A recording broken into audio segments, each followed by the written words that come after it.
Good evening, everyone, and welcome to the Health and Welfare Subcommittee.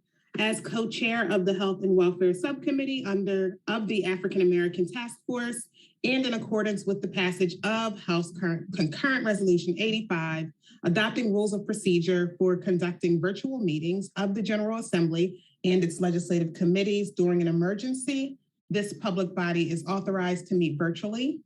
Please note that there is no physical location to observe and listen contemporaneously to this meeting, which was authorized pursuant to HCR 85.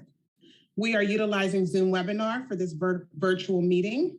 All members of the Health and Welfare Subcommittee have the ability to communicate contemporaneously during this meeting through this platform, and the public has access to contemporaneously listen and participate in this meeting by registering via the meeting link that is posted on the General Assembly's website. The public has access to watch and listen to this meeting through a live stream available on YouTube. A link to this live stream can be located on the General Assembly's website or by searching for the Delaware General Assembly YouTube channel. Should any subcommittee member experience technical difficulties during this meeting, please call 302-415-4433. Public comment is permitted at the close of this meeting. Public attendees in the Zoom webinar must utilize the raised hand function to be permitted to speak and shall be called on in the order in which their hands were raised. Members of the public will be unmuted and informed that they've been allotted 2 minutes to speak. Public comments can also be submitted in advance up to 24 hours after this meeting by emailing African American Task Force at delaware.gov. In the event that the public is unable to access the meeting will be adjourned and rescheduled. Please note that any votes that may be taken during the meeting shall be done by roll call vote. Let's begin today's meeting by taking a roll call attendance of the subcommittee members present. Subcommittee members shall ensure that their cameras remain on for the entirety of the meeting to the best of their ability. When your name is called, please unmute your device and affirm your attendance. Once you've been recorded as present, please mute your device for the duration of the roll call. All right, let's see here. Representative Melissa Minor Brown, present. Representative Kendra Johnson. Present. Ray Jones Avery. Dr. Carmen Jordan Cox. Present. Dr. Eleanor Kiesel. Simone Philpotts. Dr. Debbie Harrington. Present. Cassandra Coates Johnson. Present. Forrest Watson. Keith Hunt. Present. Dr. Nikisha Williams Bailey. State Treasurer Colleen Davis. State Auditor Kathy McGinnis. And Lucretia Young. I don't believe we have a quorum at this time, but each subcommittee member's identity has been authenticated by the chair, and we are going to move forward with our first agenda item. Presentation.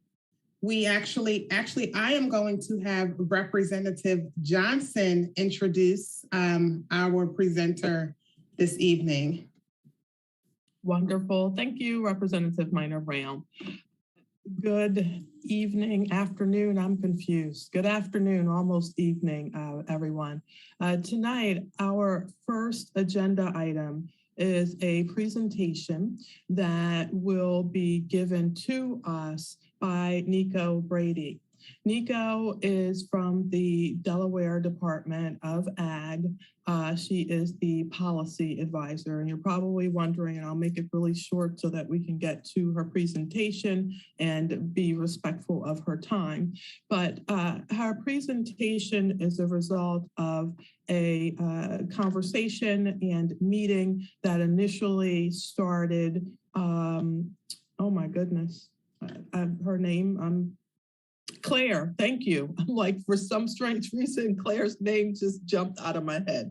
Claire DeMathias And from a conversation I had with Claire led to a conversation with the Ag department, and that also included Nico. And from that discussion, we thought it would be good to have them come and present to the Health and Welfare Subcommittee as it relates to initiatives that they have been working on related to food. And we thought it would be a really good opportunity to step outside of silos and have a better understanding of any initiatives that might be already occurring within the state and within state departments as it relates to food and housing initiatives. And so with that, I will stop, excuse me. And Nico, thank you again for agreeing to be with us this afternoon. The floor is yours.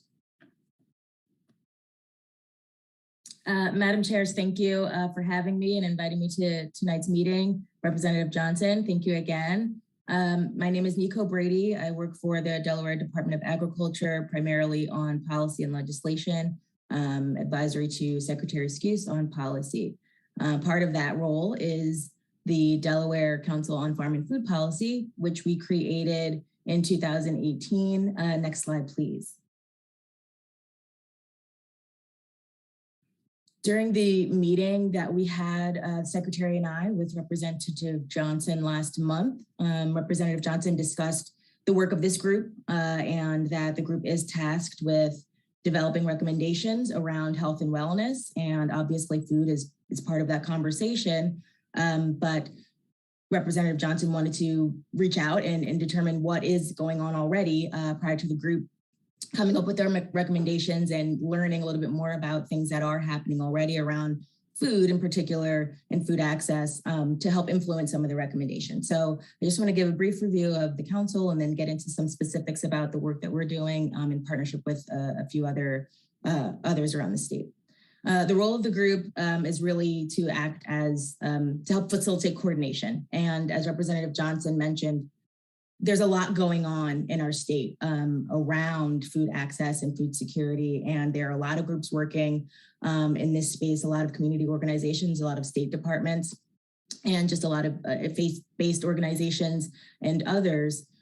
So our group has come together to help facilitate that coordination. And in 2018, the Secretary and I worked to put the group together following what was in 2016, a report called the Farm and Food Report that was developed by our office and the University of Delaware.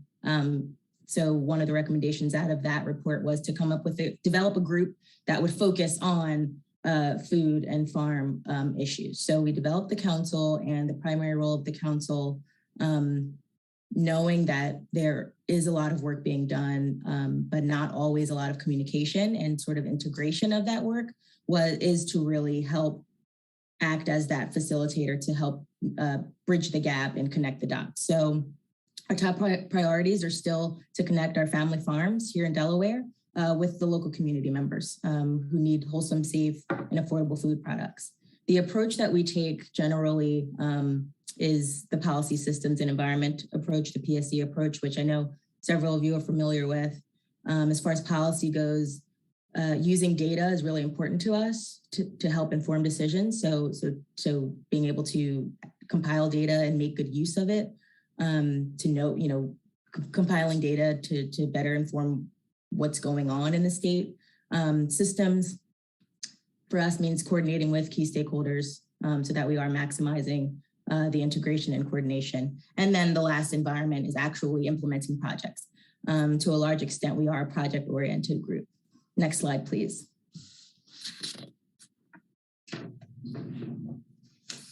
So our mission or our charge is really, the function of the group is to advise the Delaware Secretary. Right now it's Secretary Skuse, but the idea is that the group exists in the long run. So no matter who the Delaware Secretary of Agriculture is, the group does serve a function to advise that person on food policy issues throughout the state. So that's by design.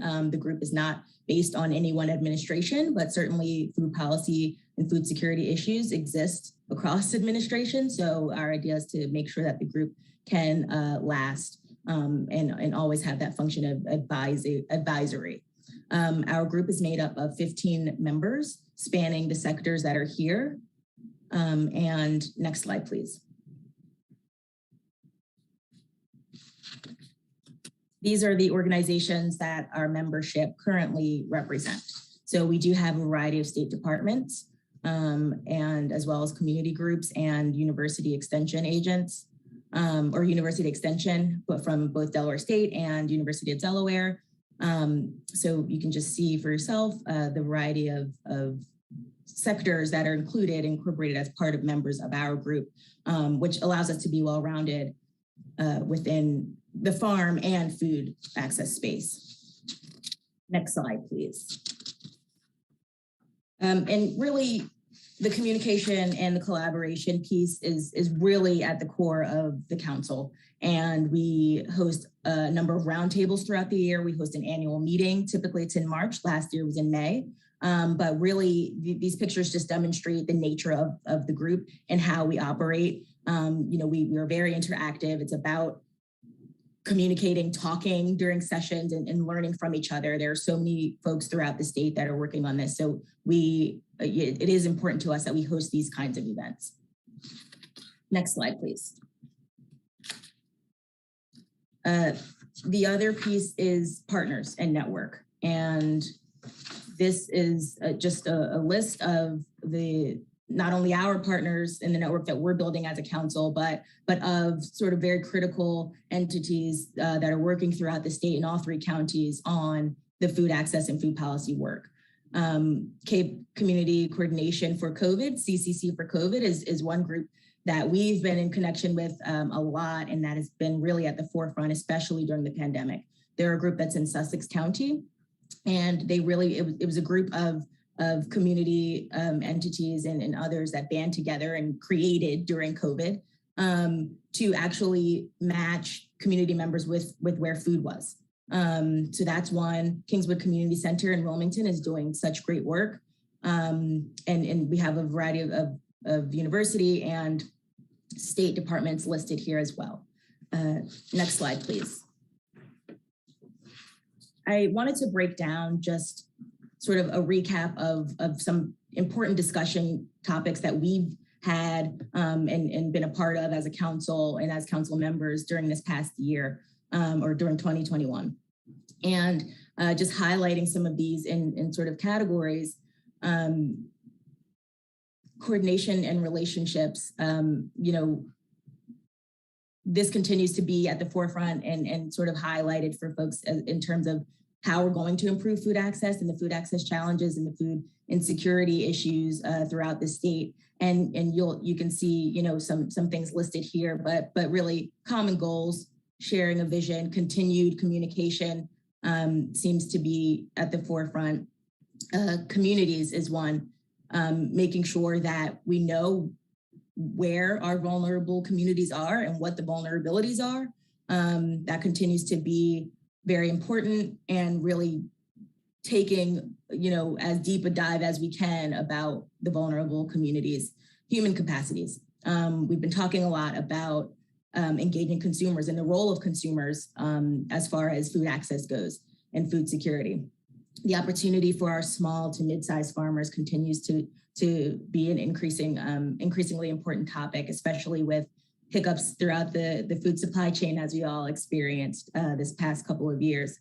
And youth, really, learning from school-age children and other youth throughout our communities, because they actually, they obviously serve a very crucial role in their own households around preparing food and accessing food. And then planning is a huge part of this. And, that means sort of honing in on the systems. What are our systems? What do they look like? And actually having a contingency plan. So we're experiencing an ongoing emergency right now. and sort of what is the planning that goes into that, and making sure systems are in place to be able to react and sort of be more resilient. Next slide, please. So in listening to Representative Johnson during our meeting last month, just knowing that this group is focused on health and wellness, I just wanted to sort of provide the flow of the work and the way that we think about what this means for food as part of the council. So obviously we're all familiar with the social determinants of health, and from the public health perspective, these factors are all interconnected. And for us, part of that conversation is access to food. And that is obviously a crucial part of food security, is a crucial part of the social determinants of health, and a huge factor that dictates an individual's well-being. So their access to food and their reliability of knowing when their next meal is coming impacts in sort of dominoes into several other aspects of their life. And in the reverse, we know that things like economic stability and housing stability also impact food access and in someone's capacity and ability to access food. And then so leading in, so from social determinants of health, being able to break that out and break food security out. And then for us, what food security means is community development, food access and access points, production, so agriculture and food production, and then supply chain logistics and food system logistics. So those are sort of the four pieces that reflect what food security means in sort of a holistic way. Next slide, please. And as part of the conversation with Representative Johnson, we did take some notes, and I wanted to sort of merge some of the topics that Representative Johnson highlighted with some of the work that the council is doing in partnership with a lot of other entities and organizations. So identifying community vulnerabilities was something that we talked about. And the Delaware Food Resource Map is a tool that we have developed as a council and are continuing to maintain throughout the pandemic and certainly beyond the pandemic. But this is a way that we're able to use GIS, Geographic Information Systems, to develop maps of food resources throughout our entire state.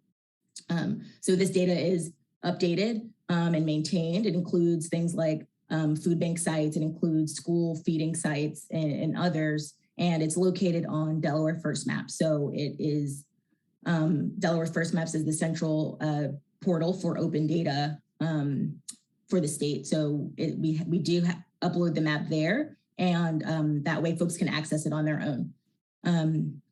Another item is improving understanding of limitations like transportation was really important to Representative Johnson and in her district.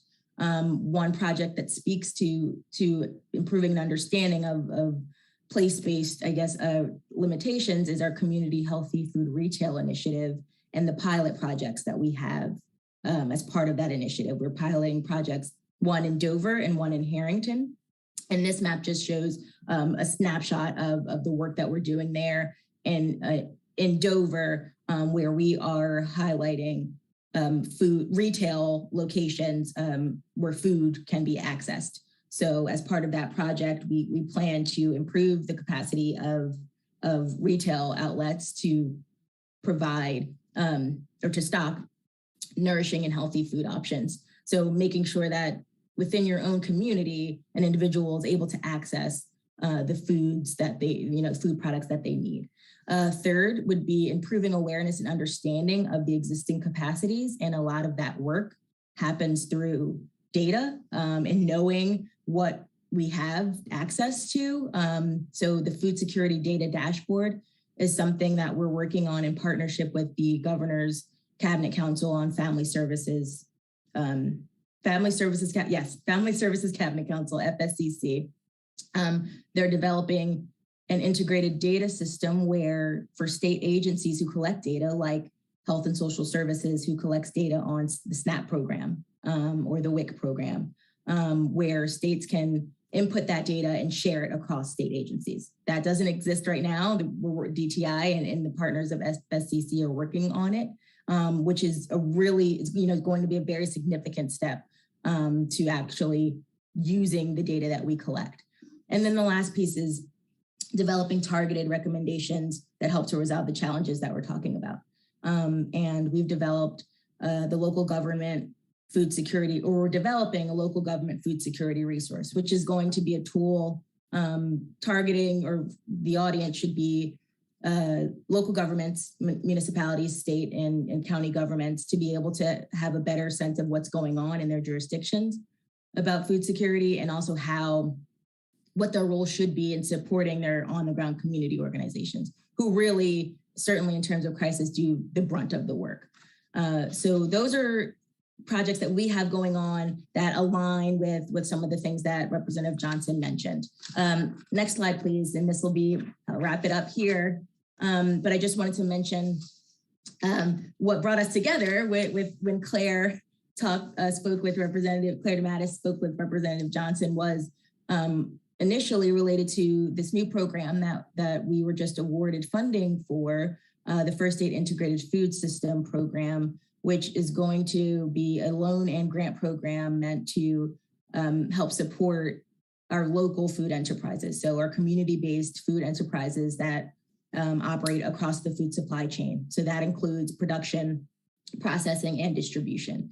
So projects related to those three sectors. And the goal is to really improve and strengthen Delaware's local food system and help to be more resilient to some of the challenges we've seen play out during the past couple of years because of the pandemic. So the last slide here is just a way to contact the council. I think maybe I don't have it on there. Okay, well, I'll get you ways to contact the council. We do have a website and an email address. So I appreciate the time, and thank you again for having me, and I'm open to any questions. Otherwise, have a good meeting and have a good evening. Nico, again, thank you so much for agreeing to come and share this presentation with us. I will tell you, I was excited, the first time that we got together when I learned all of the things that you guys were doing. But then when I'm looking at the PowerPoint, you put an amazing PowerPoint presentation together. And you also included a lot of the conversation that we had. So I am very grateful to you for that. At this time, okay, I see we have two people with their hands raised. The first hand raised I saw was Keith Hunt. I'm guessing Keith has a question for you, Nico. Yes, thank you. Thanks for your presentation, Ms. Brady. Just a real quick question. In the realm and scope of the work that you and the council does, are there areas within Delaware writ large that identified as really showing disparities or food insecurities? Is the question, are there areas that are? Yeah. I mean, I don't know if you pointed them out as you were talking about it, but it just brings to mind, are there areas that really are kind of food insecure areas? Absolutely. Yes, thanks for the question. And certainly we have mapping tools that demonstrate that very explicitly. So the answer is yes. And the answer is that food insecure communities exist in all three counties. Western Sussex County is a huge one where there just isn't access to food resources, so food outlets, and then also there are challenges with transportation, similar to in Newcastle County, but the difference is that Sussex County is much more spread out. So in Newcastle County, you might be able to actually take a walk or rely on public transportation to a better extent. So Western Sussex and also the city of Dover is classified as a food desert, and certainly parts of our city of Wilmington as well. So in all three counties, we do have very food insecure populations for a variety of reasons, but yes. And I guess my follow-up to that is I would imagine that that map would show the demographics of those regions. Um, as it speaks to this community, then African American Task Force, are there areas you could speak of in terms of the demographics? Is it majority Black and brown areas, or is it a mixed bag, or just a snapshot without a deep dive in it? What can you share with us? So one, I will make sure that the council has access, the link to the maps that we have, so that you guys can certainly take a look at the sort of the variety of map layers that we have. The demographics are spread, and so the CDC has a social vulnerability index, which takes into account things like income, things like access to reliable transportation, things like educational attainment, roll all of those factors into one index representing vulnerability of a population. So on our maps, you'll see those colors that are representative of levels of vulnerability. So that's the way sort of we rely on, or what we rely on to have an initial identification of most vulnerable populations. So the darker areas are going to be your most vulnerable. And I think income levels certainly are sort of at the most discrete factor that determines sort of level of vulnerability, above, I guess, ethnicity or race. But off of the top of my head, I couldn't sort of pinpoint certain areas, but the map will for you. So I'll make sure to share that. All right, thank you. Thank you for the question. Wonderful. Up next, we have Dr. Carmen Jordan Cox, who is actually a member of the Food and Housing Research Group. So, Dr. Jordan Cox, you're up.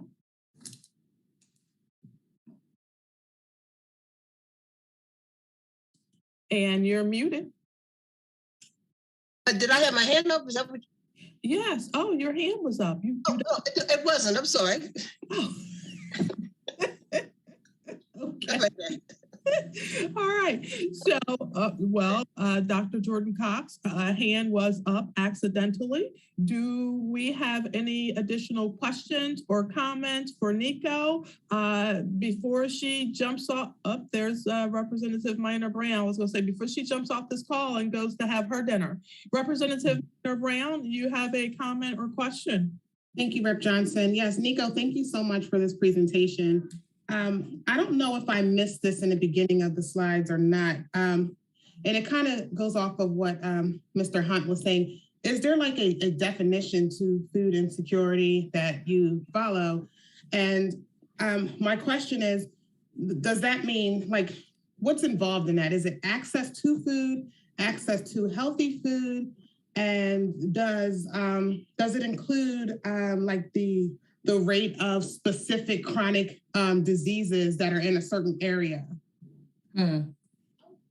Okay, so yes, there are definitions of food insecurity. Most of them are pretty similar with certain nuances, but there's a pretty general definition. The USDA has a definition of food insecurity. That's the one that we typically rely on, and on our website, that's the one that's demonstrated there, the USDA's website of food insecurity. Sorry, I'm taking notes of what you said so I can make sure I can follow up. Okay, and then on the topic of food insecurity, the way that it's spoken about in academia and in practice is that is on a spectrum, and that the idea which has evolved recently, in recent history in the way we look at food insecurity. So the spectrum model is that the idea that an individual could fall in and out of food insecurity sort of very, very fluidly. That and certainly we've seen that in the pandemic. That one wrong move, in your economic circumstance, you lose your job, you get laid off one day, and you're food insecure. the next week. So the idea of food insecurity on a spectrum where you can go from very low to very high food insecurity. And that, I think that model helps us to view it in a different way, but in a way that incorporates a much broader population, so that we're not just talking about, the very lowly, poor or, otherwise vulnerable population, but that food insecurity is something that we can all relate to. We don't need to isolate any one community. But anyway, across the spectrum, and the USDA's definition is what we rely on. And it refers to the availability, affordability, and accessibility generally of food. So, what in your community do you have access to? What can you get to? How affordable is it? Is the income that you make sufficient to access what you need? And then, so accessibility, affordability, and availability in terms of, and that speaks to some extent to cultural preferences. So, are you able to get the food products you're accustomed to? Are you able to get the quantities that you need that are sufficient? So those are sort of the three factors in terms of what it means. And then in terms of specific chronic disease, there are map pairs that can demonstrate sort of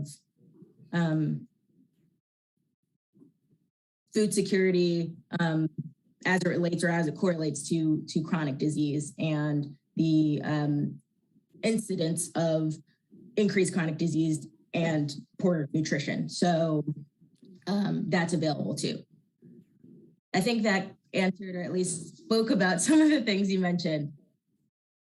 Yeah, that's really helpful, because I guess my thoughts are, when you think about the African American community, and you think about chronic illness, you automatically, your mind goes to cardiovascular disease, your mind Right. goes to Diabetes. Mm-hmm. Yeah, exactly. And when I've walked into the food closets at some of our local colleges, I've seen noodles, high sodium products, canned products, nothing really fresh or what I would consider healthy. And those, it's one thing to have access to food, but like I heard you say earlier, access to healthy food. And I hear that being said a lot, but I just want to know how intentional we're really being with that, because I have a market across the street, but that, to me, that's access. But if I also don't have the money to purchase the now $17 package of chicken wings that I can bake in the oven, but instead I have to buy the $2 pack of ramen noodles, that really don't have access to healthy food. And a lot of this is also the education piece that has to come along with it, because sometimes people don't know what options to choose or even how to prepare those items to create a healthy meal. Henrietta Johnson Medical Center, they have a community refrigerator. But unfortunately, you cannot, because I thought, oh, great, I got all this frozen chicken in my freezer. I'm going to put it in their freezer. You cannot put fresh meat in the fridge or freezer. And I understand why, because it's considered a perishable. I get it. But at the same time, I can go put high sodium canned goods and ramen noodles there. And I don't feel comfortable. I'd be happy to offer someone a meal so they can have something instead of nothing. But I still this little piece of me that feels like I'm contributing to, the high prevalence of hypertension and low-income African American community, when that's the only thing that I'm allowed to leave there. Right. So how do we, I'm sure you probably don't have the answer to this, but I guess I just want the committee members to just think about that when we move forward with these initiatives, that we just have to be intentional on and what we're actually doing when it comes to addressing the inequities and the disparities in the African American communities. Yeah, I think, Representative, what you're thinking about is right on target. It's something that we talk about as a council, as a group all the time. And there are a lot of factors at play about why our systems are the way they are. So that takes a lot of unpacking. I think you mentioned something that is really critical, and that food security or food insecurity, it's not just about access to food. There's a difference between access to food and solving for someone's hunger, and improving their access to food, and improving their access to healthy food and nutritious food. Those are not the same thing. And certainly it is important to be intentional about initiatives, because just an initiative to target hunger is not the same as an initiative to improve health. So that's something that we are intentional about, and we do think through. There have been plenty of studies, so much work, years and years, decades of work around the two, and how you approach the differences, and how you truly approach health. You mentioned a lot of pieces here, and I know that I want to mention community gardens. There's a lot of work right now throughout the state on community gardens, and engaging the community, and making sure that people in the community, to an extent, can get back to what they know to do. I think in a lot of our communities, when we're talking about Black people, people of color, there's this assumption that there's this lack of understanding or knowledge about how to eat healthy. And if you think about it, a lot of our communities come from the Caribbean, come from, places where all they eat is fruits and vegetables, right? And I think, giving people the opportunity to grow their own food, is one piece of that. But to your point, the education piece, and, the recipe building and the food demonstrations, those things are important too, to make sure that people, not that they have a better understanding of how to eat healthy, but I think we're talking about populations that we're talking about. They tend to have income challenges, right? And be, low income. And that means, in a lot of circumstances, you're working more than one job. And you're juggling a lot of things. So you have a time constraint. So it's less about, you don't know how to cook healthy. It's just that you have a time constraint. So what can I cook quick? What'll last in my cupboard, in my fridge, that I can, make a quick meal. So there are a lot of sort of pieces to it. But I want to mention a couple of things I know. So there is a group called the Urban Farm and Food Coalition that is specific to Newcastle County and primarily Wilmington. And they are working right now on a local food plan that for Wilmington on a lot of these topics.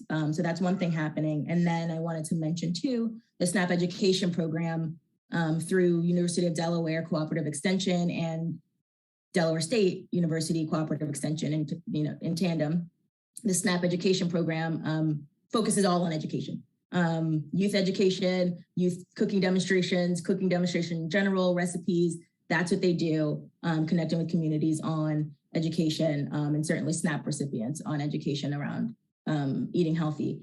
So there's a lot, and I think we could talk all night about this.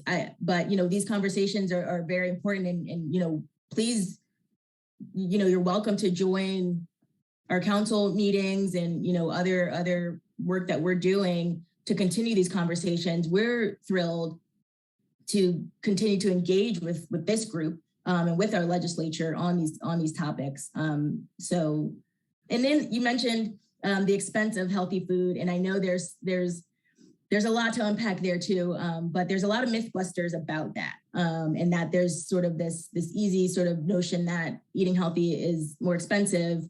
That has a lot to do with perishability of items, which you mentioned, which is valid, but not always the case. And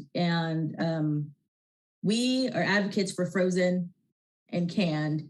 In canned, obviously low sodium, and there are ways to eat good canned. But frozen, there's a saying, it's frozen, fresh, frozen. I don't remember the saying. Frozen, never best. Anyways, I'm forgetting the saying. Anyway, but certainly those are are viable substitutes to fresh. So there are ways to do that as well. But I'll stop there because I know there's a few other questions, but happy to continue this conversation, certainly. Awesome. Thank you so much, Nico. So there are a few other people who have their hands up. Before I move on, I want to, again, be respectful of your time. We're now at 6:16.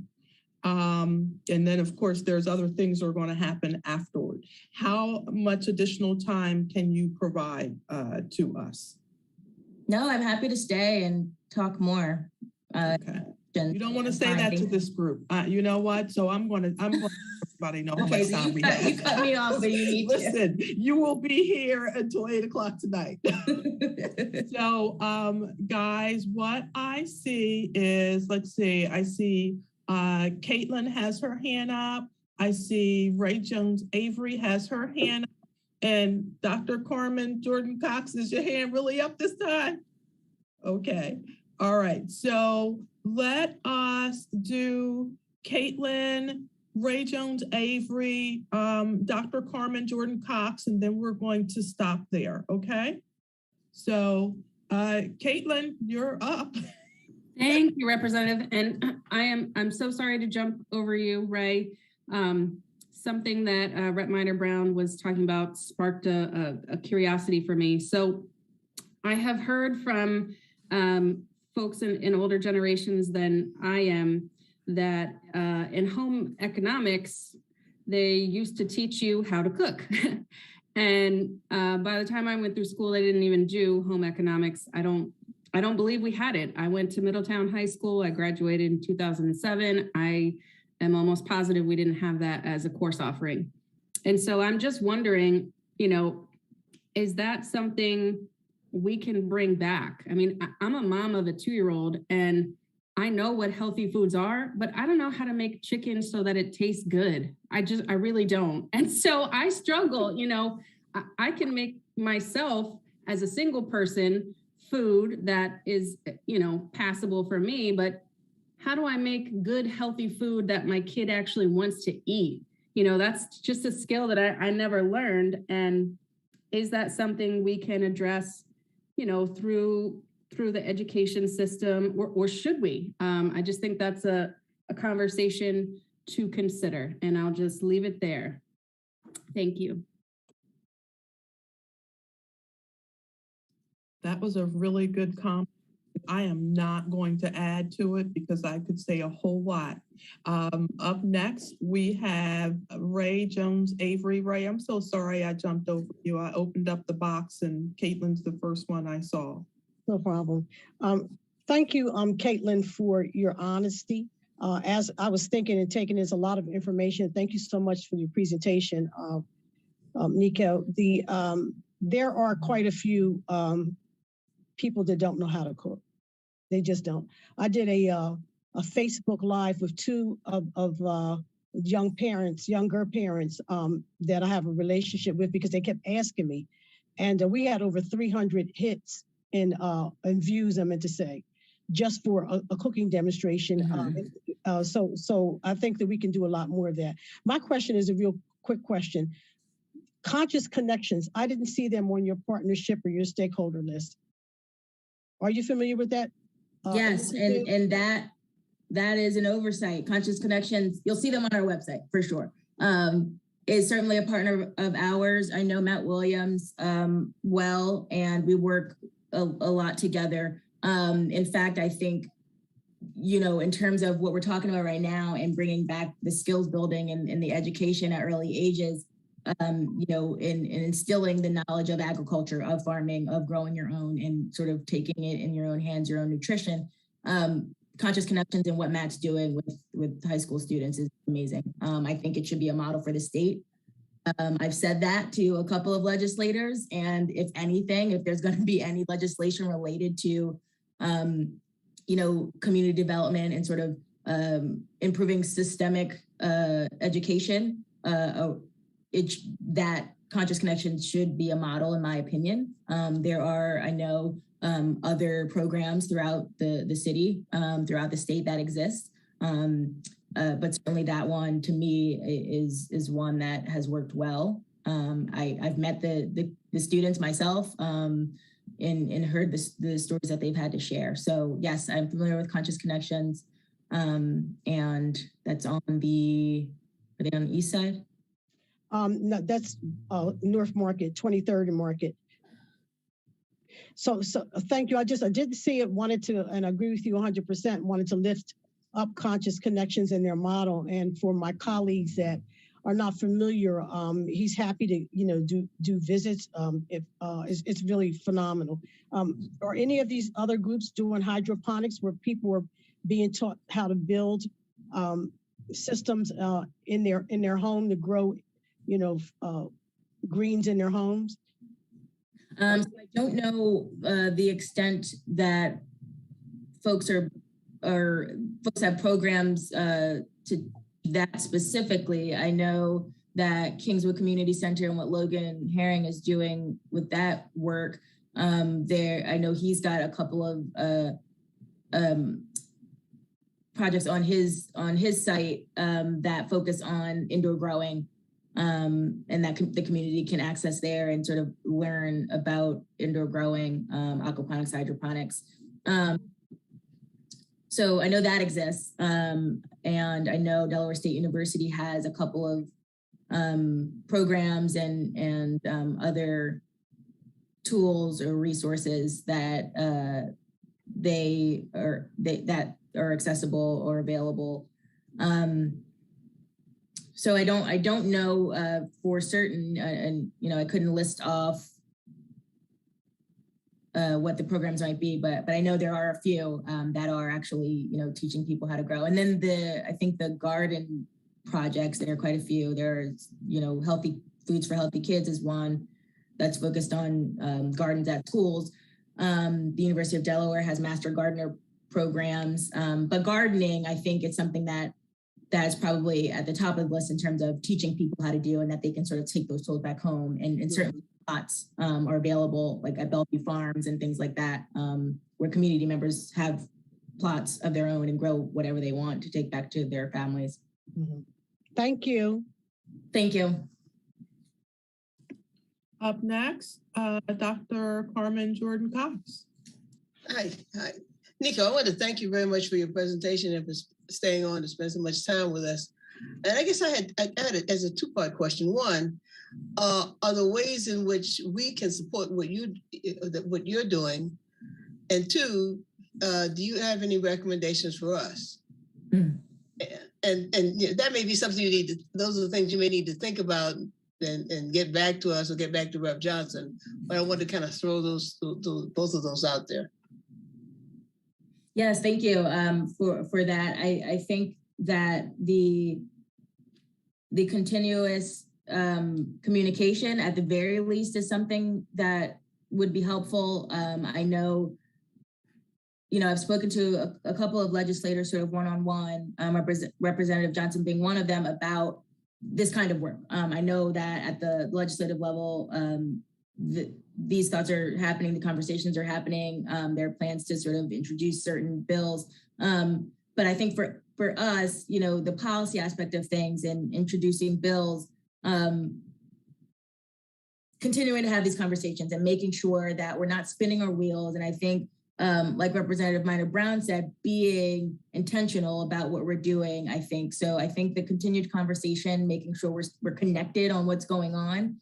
It is a challenge to manage or sort of be aware of all of the things going on at the state level. So I think just being able to talk about that and have sort of regular updates is helpful. So that's one thing. I think just being able to actually tap into the group here and there and vice versa, and be able to sort of just have a conversation and give a little update so that we can stay connected is probably one thing. And then so I think I covered. So what can you do for us? And then recommendations. So no, I'd like to think a little bit about that. I mean, we've got recommendations sort of for a variety of things. And I think if the more conversations we have together, sort of with as a group, just learning a little bit more about what this group's objectives are. it'd be great, to have, Representative Johnson or others from the group to be able to talk to the council at one of our meetings and talk a little bit more about the group's objectives and goals. And then, our group has recommendations all day. So I think there is an opportunity there that we would appreciate. Wonderful. And let's see.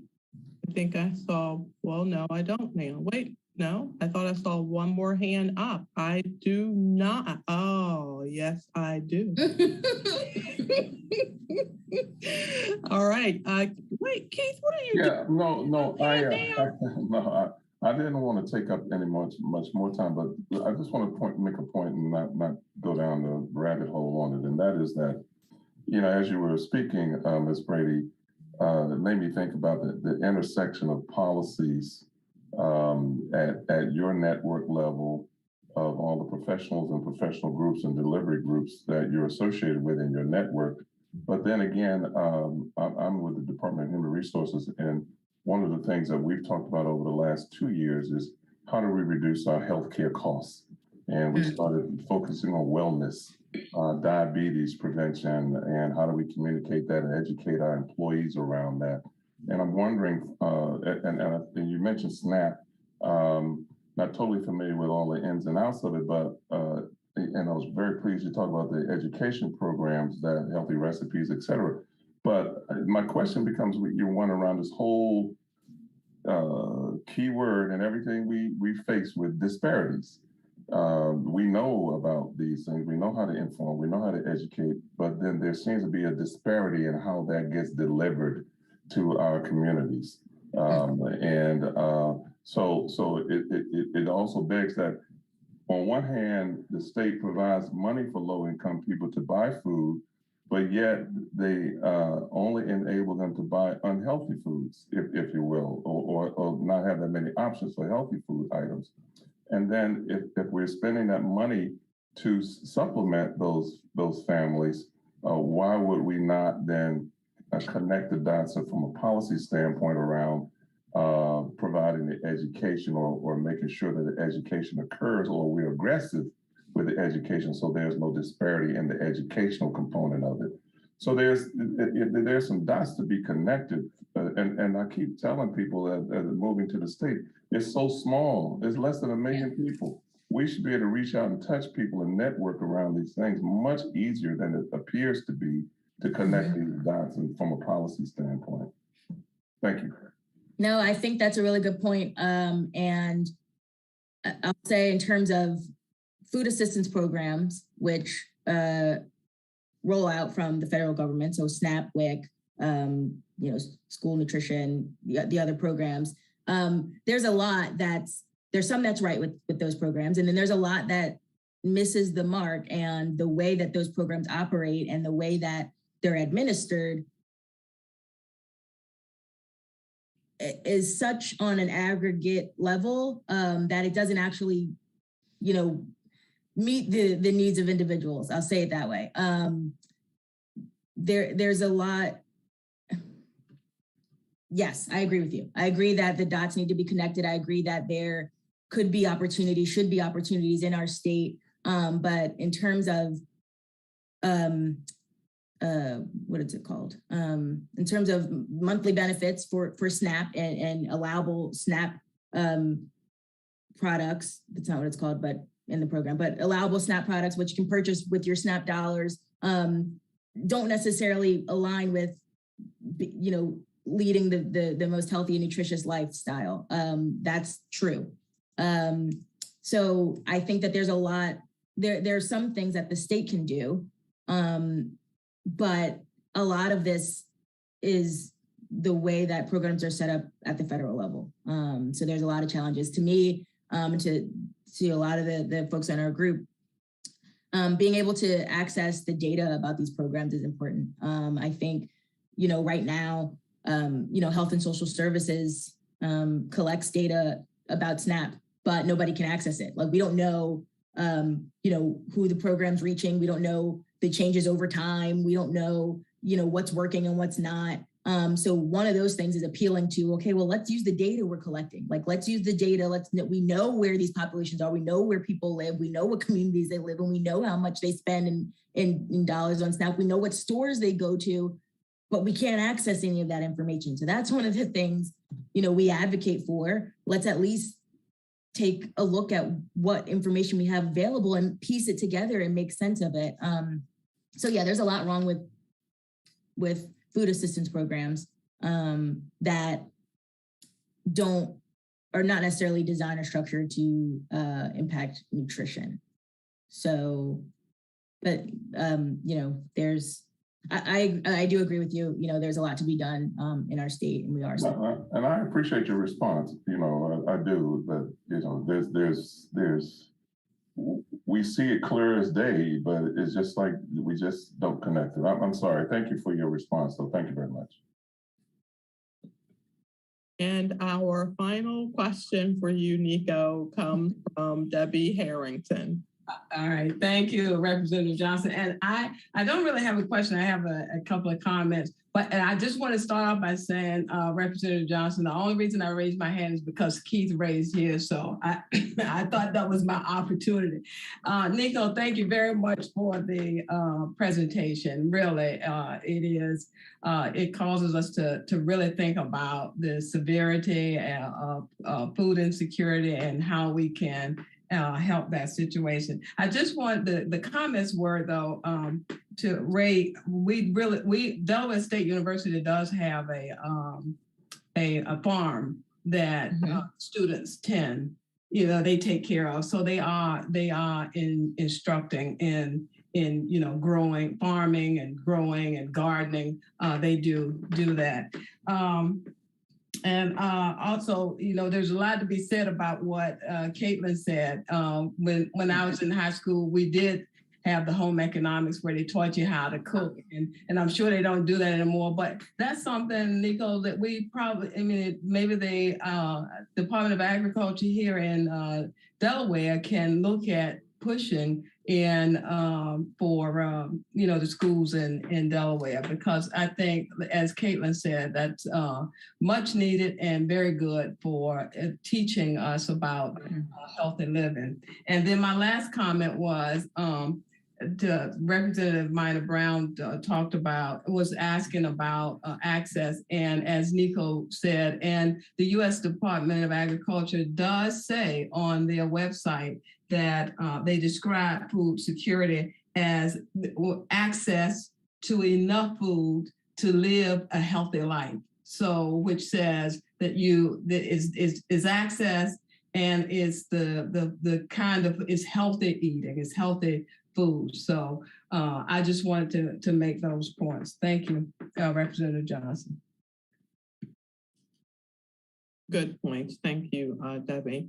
So, Nico, again, wow, I know I did not ask you to be with us for an hour, but thank you so much for giving, of yourself and answering all of the questions and having this dialogue with us. It is greatly appreciated. I will connect with you so that we can continue the conversation, not only as it relates to recommendations that could come from this group, but also as it relates to an overall educating all legislators about what you all do and what we need to do collaboratively, right, to solve some of these issues. And that, one of the first, outside of connecting because of food and access, but also connecting to make sure that we work together and that we're not working in our individual silos while we're all trying to do the same thing, but not having this the communication to support greater outcomes. So again, I say to you, thank you so much. And you can best believe I will be in touch with you shortly, Nico. Thanks, Representative, and I appreciate the time. Have a good night, everyone. Thank you. Yay. So Representative Minor Brown, would you like to take us back to the very first thing on our agenda, which I would imagine should be acceptance of the previous meeting minutes? Sure. First, let me just acknowledge that State Auditor Kathy McGinnis has joined us, and Forrest Watson has joined us. And we already have heard from Ray Jones Avery, who has joined us since we've taken attendance earlier. Let's see, do we have the meeting minutes slide? Yep, I think if we just go back. Yep. There it is. There we go. All right, so everyone should have received the minutes from the meeting on October 15th. And I will just run, if there are no additions, edits, questions, concerns about the minutes, I'm going to go ahead and run through the list of attendees so that we can accept the minutes. I am not going to accept the minutes because I was not here for that meeting on October 15th. Representative Kendra Johnson? Yes. All right.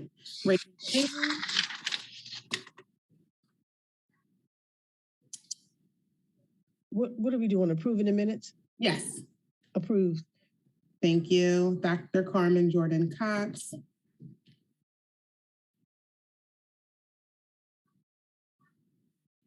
I think she's frozen. We'll come back to her. Dr. Eleanor Kiesel. She is not with us. Simone Philpotts is not with us. Dr. Debbie Harrington. Yes. Cassandra Coates Johnson. I don't think she's with us. Forrest Watson.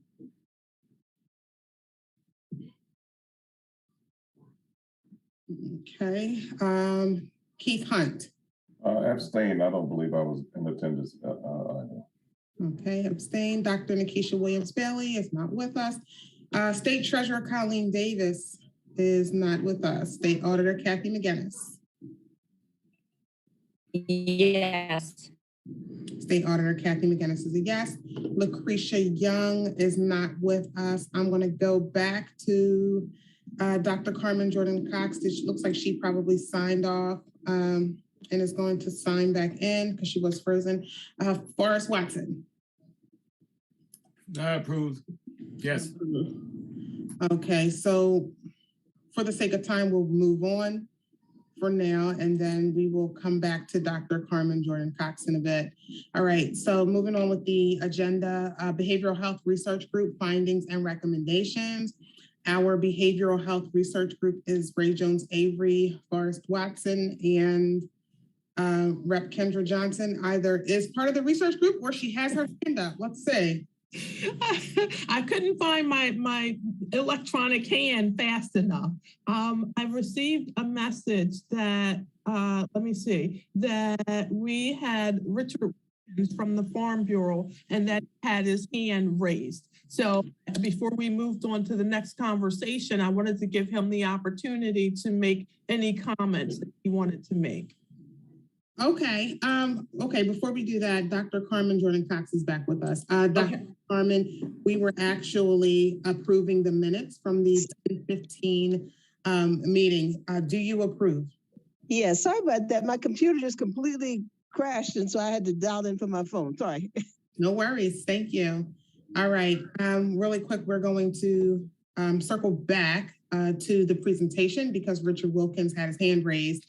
And he's actually a participant in the meeting today. Richard, did you want to go ahead and unmute yourself? Yes, can you hear me? We can hear you. Thank you. Great.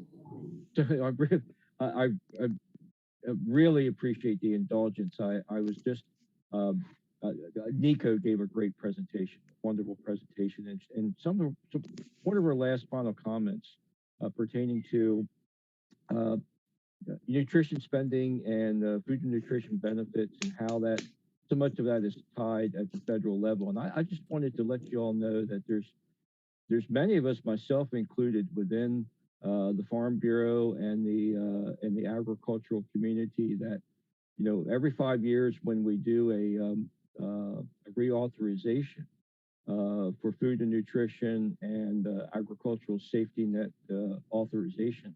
You know, many of us have been working for quite some time to try to get the Title IV, the food and nutrition title, to have some reform to help to direct those benefits towards you know, the wise decisions that food can be medicine, and the types of food that are available or should be available, you know, should be those that are leading towards a healthier diet. And you know, we'd sure appreciate you know, some help from this Delaware community. You know, as we are entering into this time of getting ready for the next Farm Bill reauthorization, to try to finally achieve that. You know, to try to help to put some reform in the food and nutrition title so that those benefits can be directed more specifically towards the proper types of foods that will lead to healthier communities and a healthier society. Thank you. Thank you so much. That was really, really good information. Thank you. And thank you for joining us this evening as well. All right. Any questions or comments? Sorry, Rep. Johnson. So I just had one comment to Mr. Wilkins. Mr. Wilkins, I would like to follow up with you so that we can continue this conversation and you can educate me on the Farm Bill reauthorization. Okay? Very, very happy to. Nico knows how to find me. Wonderful. Thank you. Thank you. Okay, we are going to move forward with our behavioral health research group findings and recommendations. And Caitlin, or group members, I may need you to help me out. I believe there are 3 members of this group. It may only be 2, Ray Jones, Avery, Forrest, Watson, and I feel like there was a 3rd, but I'm not sure. I think it's just down to those 2. Okay. All right, thank you. Ray Jones, Avery, Forrest, Watson, do you guys have recommendations from your research group?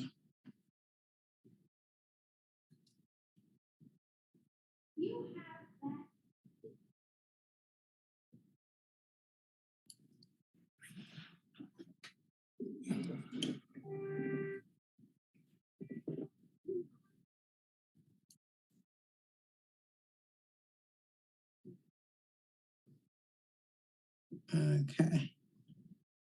Not yet. All right. Well, Forrest came off mute.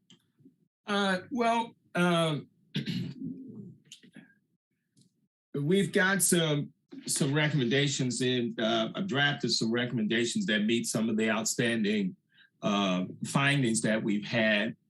You know, I can share them. I think I've sent you a copy, Melissa. I don't know if you want me to go with that green light. If so, I can. Sure. Okay. Part of these recommendations come from some of the findings that we've documented through our behavior and mental health assessments. Documents are pretty extensive about the status of behavior and mental health in communities of color, particularly substance abuse. So what we've done is I've sort of made a 1, 2, 3, 4, 5, 6, 7, 8, 9, 10, 11, 12 point recommendation I can share with you that we can start off. I start off by saying this, and Ray, you can join here in as you start to, as I start to express some of what I think are some real positive changes that could be made to help the status. We can make behavior and mental health part of prevention and wellness exams. And I think that's an important part of what we should do, particularly in communities of color the prevalent thought, being a mental health practitioner, is what we get from our Black and Brown communities. And this is a very real thought, is number one, I ain't crazy, and number two, I ain't on drugs. Those are the two important responses that we hear relative to accessing behavior and mental health. I'm not on drugs and I ain't crazy. And those, and I believe if we put it as part of our prevention and wellness, physical wellness exams, we could really get around some of the stigmatism associated with those two extremes. I ain't crazy and I'm not on drugs. We know that behavior and mental health, 80% of most of the issues that relate to behavior and mental health has nothing to do with those really psychotic, more severe mental health cases and or drug use, 80%. So we're really talking about depression, anxiety. We're talking about damaged relationships, which causes all kinds of chronic behavior and or physical health conditions in the body. And so those are the things that we're talking about being able to do. So having a behavior and mental health as part of preventive exams, I think will go a long way, number one. Number two, and I'm a real proponent of this because I'm in it. It's not just because I'm in it, but I see it. Make every school, including elementary and middle schools, have a school-based wellness center, not just for high schools. In this way, we can start providing behavior, mental and social and physical health to our student population. It has a number of objectives. One, if we do it in a health delivery way, that is a universal screening model versus a medical access model. So a whole bunch of language to say, do not base the assessment of health based on symptoms. Do it based on a screening model, not a symptom model. As we know about COVID-19, we could get COVID-19 and show no symptoms, but yet it contaminates others. And in the particular case of other behavior and mental health physical issues, it does and can cause some significant physical ailments down the line. Along with that, we can decriminalize behavior and mental, social, and physical health issues. This starts early off in the schools through disciplinary actions. That's the first place that starts. We discipline behavior, mental, and social and physical health issues because we're trying to get control of classrooms. And so we begin with the discipline, which leads to criminalization, which leads to what we have now by criminalizing them and incarcerating them. For prenatal care, we should include physical health as part of the prenatal exam, including nutritional assessments. We should have mental health assessments and follow-up, social health assessments, and we ought to integrate that all into a care plan. And we should have continuity of care. That's a big issue in our communities because continuity of care brings about the relationship. Relationships really are the quality for any kind of positive health outcome. And it is determined and shown that relationships, quality relationships with healthcare providers, and for that matter, individuals who are experiencing a maternity event, having a positive relation produces positive healthcare outcomes on the baby and the mother that is long lasting. We also need to incorporate legal aid into healthcare delivery. Many of the challenges in poor and moderate communities have to do with legal issues that exasperate themselves into behavior and mental health issues. Another thing we could do, we could take behavioral assessments should be reimbursed along with physical health where appropriate. This is new entity being introduced in the physical in reimbursement models. Up until now, the physical health that would be associated, or behavior or mental health that would be associated with physical health, was not a reimbursable event.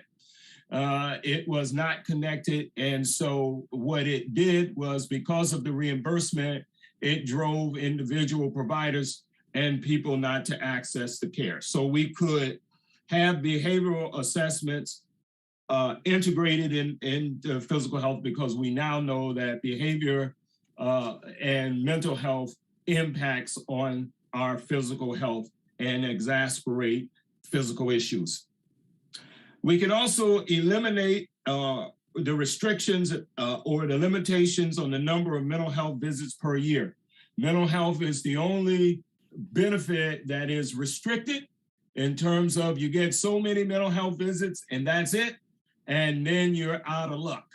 You don't have no such restrictions for a physical health issue. You can keep coming back over and over until you're healed, but not in behavior and mental health. There is a limitation on the number of benefits that could be accessed.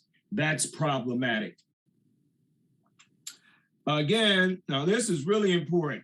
What I found as a result of COVID that has really revolutionized us and as a healthcare provider is HRSA pays for uninsured COVID-related patients.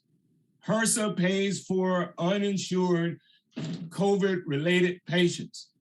What that means, if you got a code for us as a provider, if you have no insurance, you can come get access to care as long as COVID-related, and HRSA will pay for it.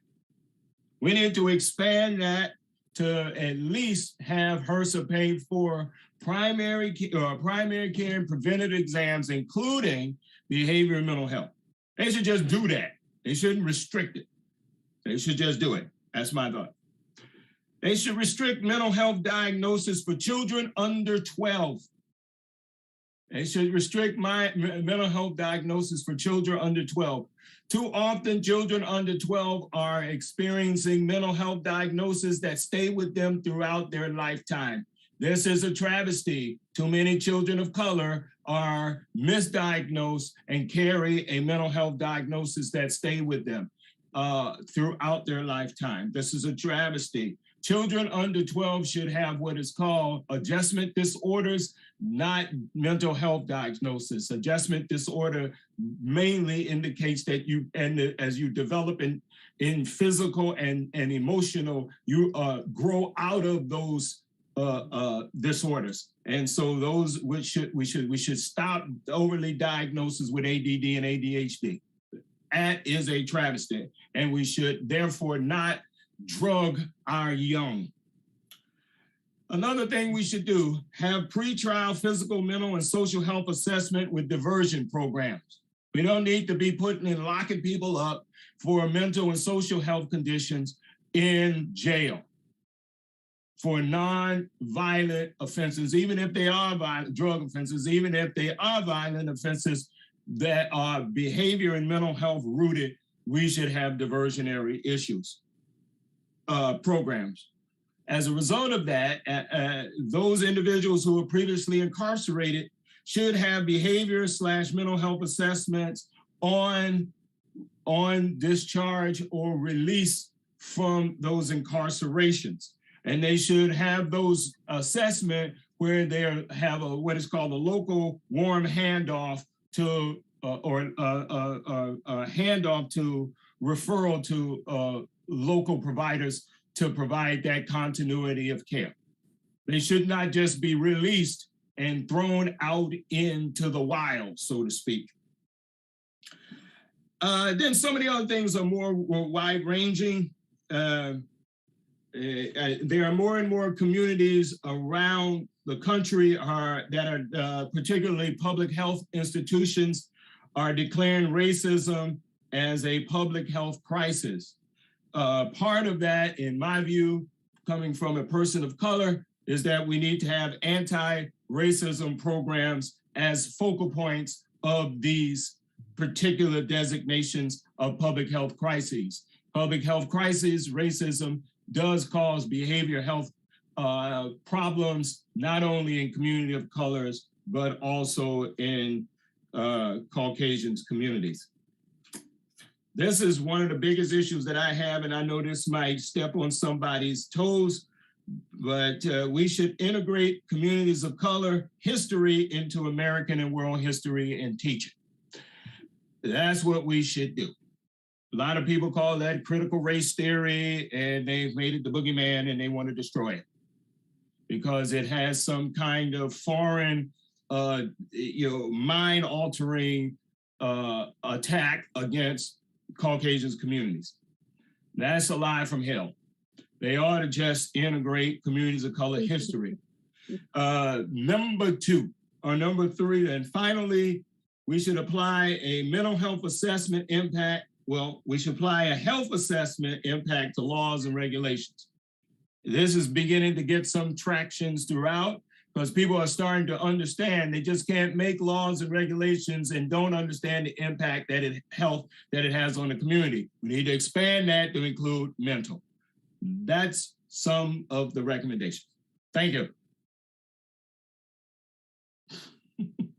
Thank you. That was a lot.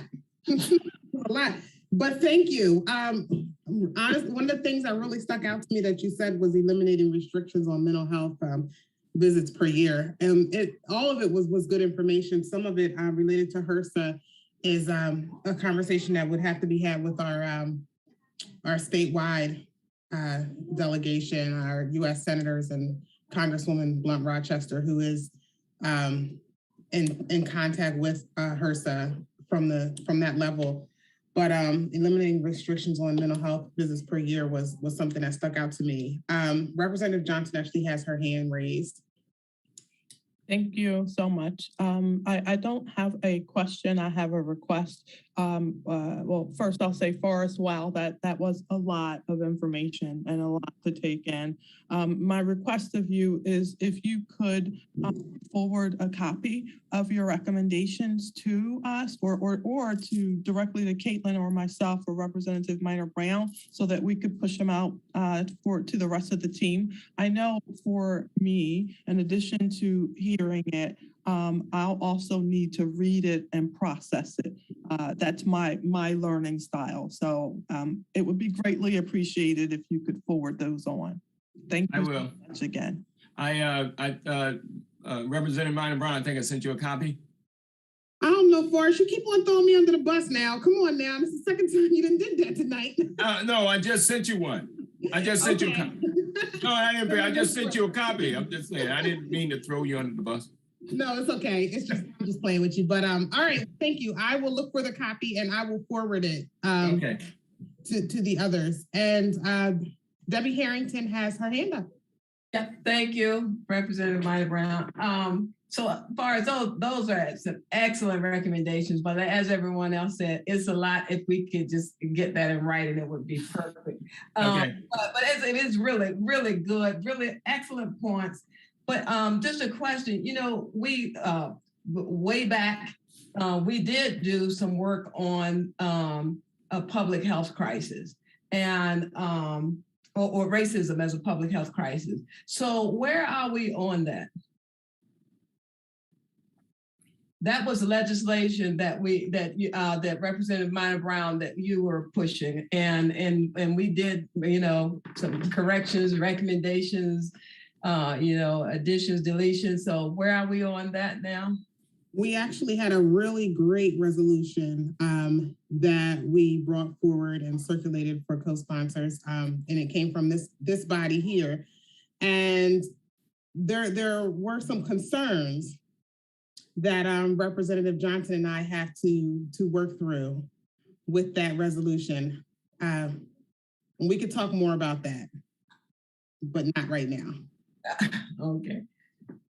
Okay. So, well, if we can be of any help, let us know. But he's absolutely right. That's racism, and you know that because you've been working on that already. So yeah, and the CDC literally announced that racism is a public health crisis, and we need to acknowledge it so that we can look into how we're going to address it.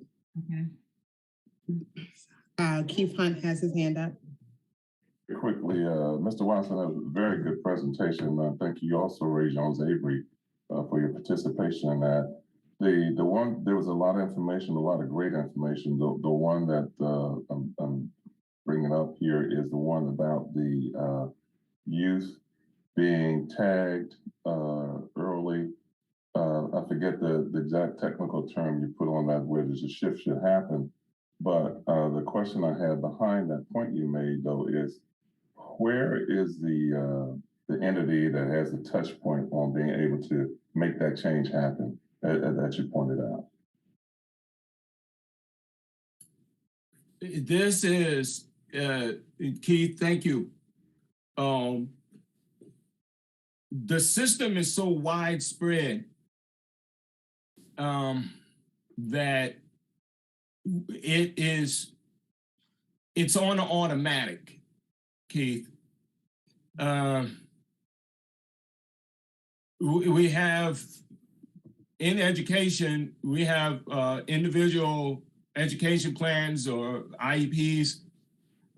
We have special service plan, 504s, and all those kinds of things in which guidance counselors and psychologists and so forth in the school tend to bring, to make assessments, to bring resources to kids.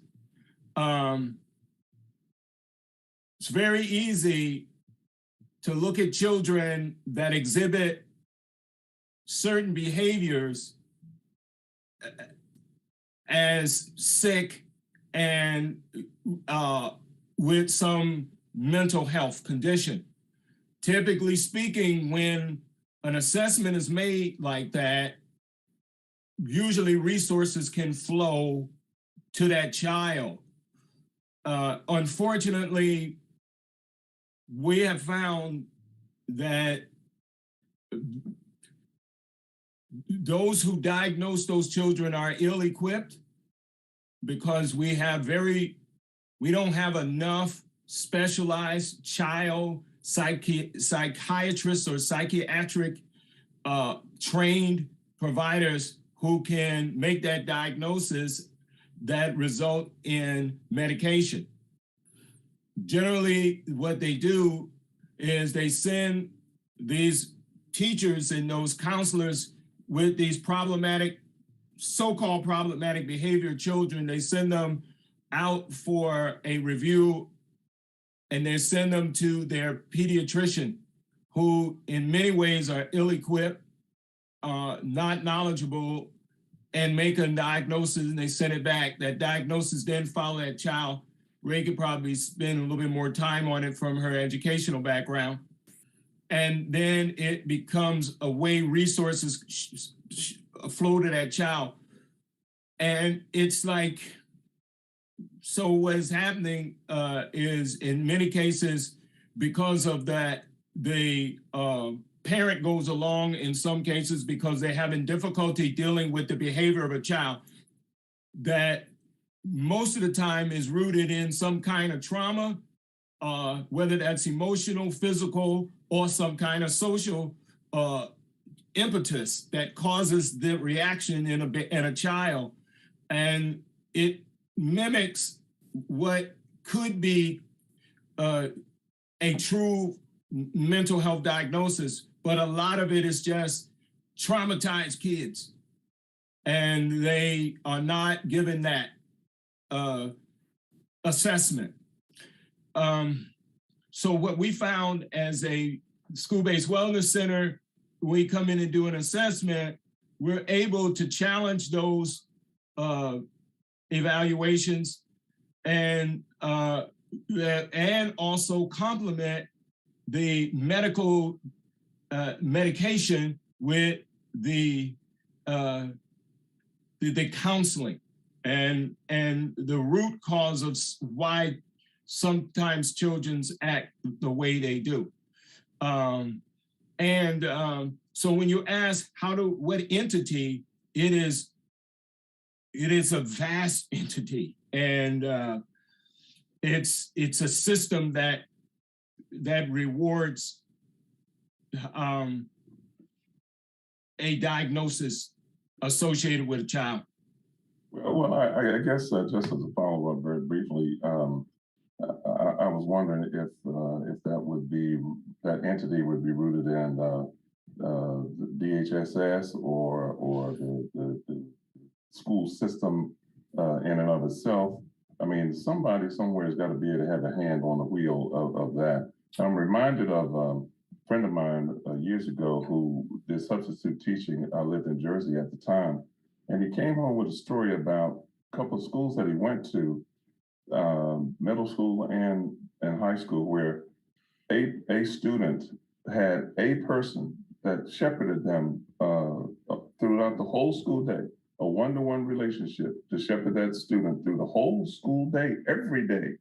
And I thought that was an extraordinary use of resources to help that child, that one child, through the school day. So, I mean, so things can be done when there's the will to do it. And our kids, Black and Brown in particular, get tagged early on, and you use the word, I think, adjustment, that they have adjustment issues, not mental health issues per se.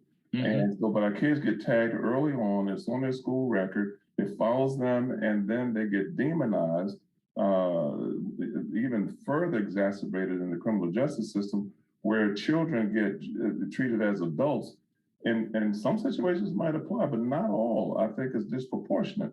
So you know, it troubles me that from a policy standpoint, we can't figure this out. But yet I see in Jersey, they figured it out. So I don't know. I just was looking, where's the entity that we can, from a policy standpoint, lean on to or lean into to try to have that real particular important one. You talked about that adjustment tag. That doesn't seem very hard to me to make happen. So I thank you for the presentation, though. Yeah, I think I might add that's a good point, and you rated that's a real insightful point. I think it can start with the Department of Education. I think the Department of Education can play a significant lead in it. I've noted that there are some people in the Department of Education who are beginning to change their thought process on how children ought to be approached in this manner. And I'm individuals like, can't think of her name right now, but she's a significant person in the Department of Education. She just joined about a couple of years ago. Dr. Terry Lawler? That's who it is. You got it. Dr. Terry Lawler, who has understood, and I'm gonna say something. There is a delivery of care called Western delivery of care. Western delivery of care. It is not the best delivery for communities of color. It is not the best delivery for communities of color. Communities of color need a different type of delivery system. They need a more of a, it's a village approach. That's the best way to describe it. It's a village approach delivery system. It's a whole universal screening delivery system. And if we employ those kind of strategies, then we have a greater opportunity. Excuse me.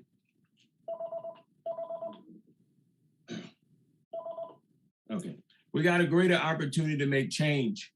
That is a different, and I'd be happy to talk about the distinctions at another time, where that we can talk about the Western delivery versus more of an Afrocentric communities of color delivery. It's a different delivery. One alienates and labels, and the other includes and uplifts and changes. It's a whole different delivery system, and we have proof outcomes that that system changes healthcare outcomes and educational outcomes. We have been doing this for a number of years now, and we do have that proof. Forrest, thank you so much. You make some good points there as well. I am really looking forward to taking some time to process your recommendations and respond to the group. And also, I just want the committee members to know, subcommittee members to know that Ray Jones Avery has also sent in a list of recommendations from the Behavioral Health Research Group. So if the subcommittee members could take some time over the next week or so to take a look at those recommendations and provide your feedback so that when we meet again, we will be able to vote on some of these recommendations and move forward. That would be great. Caitlin, if we could pull up the recommendations that were sent earlier today. We did start having some dialogue via email in reference to the two recommendations from the Black Maternal Health Research Group. I know that a few meetings ago, we had a whole slew of recommendations from the Black Maternal Health Research Group. But what we did was we actually came back with just two that kind of support each other that we feel are really important. And we would like to bring these two recommendations forth to the African American Full Body Task Force. But we do want to get the feedback from the subcommittee because we do have to vote on these recommendations to pass them on to the Full Body Task Force. And the first recommendation is to expand the state-funded budget for infant mortality work in the state to explicitly include funding for specific Black maternal health interventions. Currently, there's no dedicated funding to address Black maternal mortality and to improve Black maternal health in Delaware. And the other recommendation, which does support that one, it says using data on how health outcomes differ across demographics, administering agencies should dedicate at least 30% of existing funds for maternal health and infant mortality programming to support programs that are disproportionately impacted by poor maternal health and infant mortality. This dedicated funding should continue each year until the disparities in health outcomes are eliminated. And to just explain that really quickly, I serve on the Delaware Healthy Mother and Infant Consortium. Forrest is actually a member, an appointed member on that committee as well, and I actually chair the Social Determinants of Health Working Group. And there are state funds that go into these commissions, but there are no dedicated funds to address the Black maternal mortality or the Black infant mortality issues that we have currently in Delaware. And you may hear over and over again that, we're doing great things. Our infant mortality rate has decreased. Our infant mortality rate has decreased. But to be completely honest with you, and I can give you data if you want to see it, our white infant mortality rate has decreased, but our Black infant mortality rate has increased. And these are the numbers that we're seeing on the Delaware Healthy Mom and Infant Consortium with the Black Maternal Health Working Group, with the Well Woman Working Group, with the Social Determinants of Health Working Group.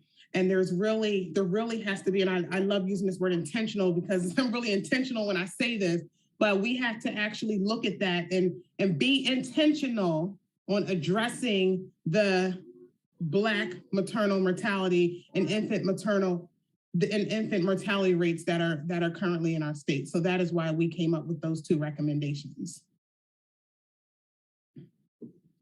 Any questions?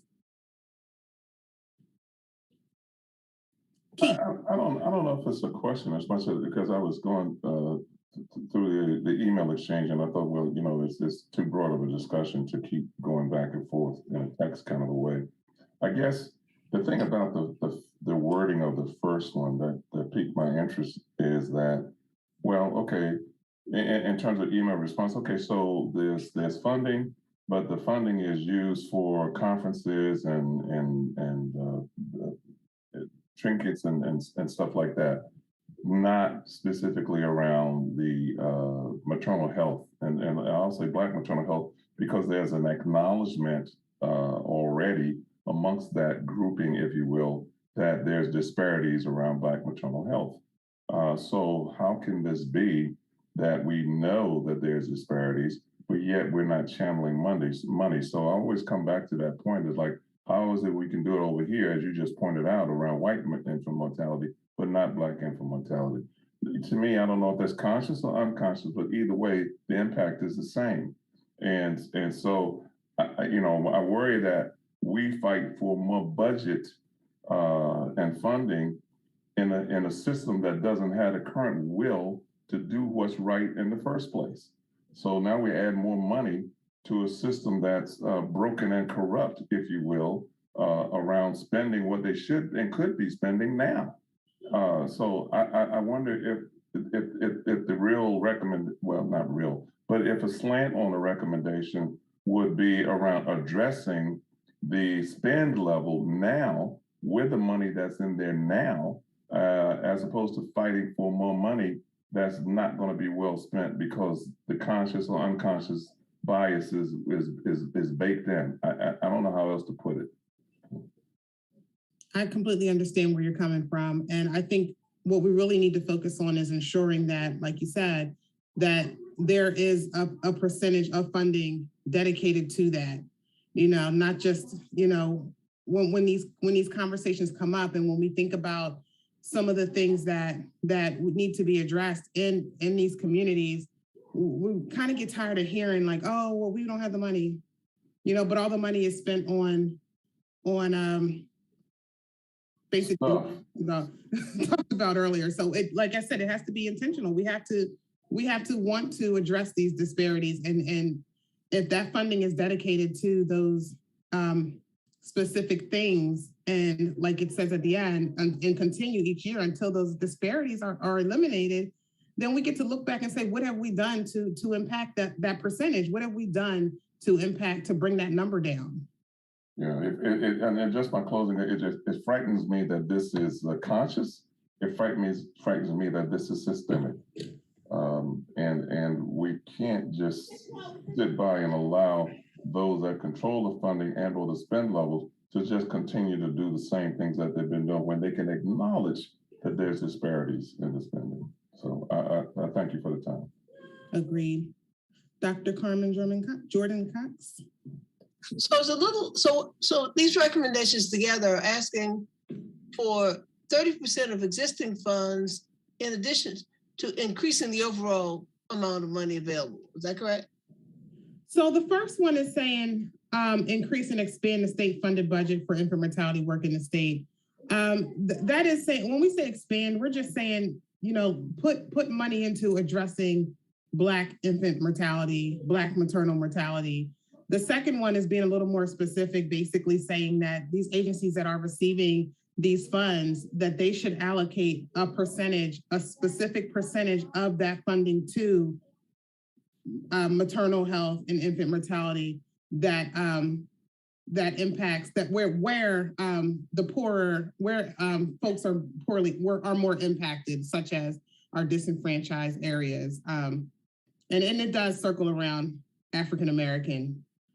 It was the use of the word existing in the second one. So that was why I was asking. So we're talking about expanding. So it sounds as though we're saying use 30% of existing funds. In addition to that, expand the overall pool of money available to target. Mm-hmm. Okay. And how 30%? How do we arrive at 30% versus 25 versus 38 versus 50? Was there some?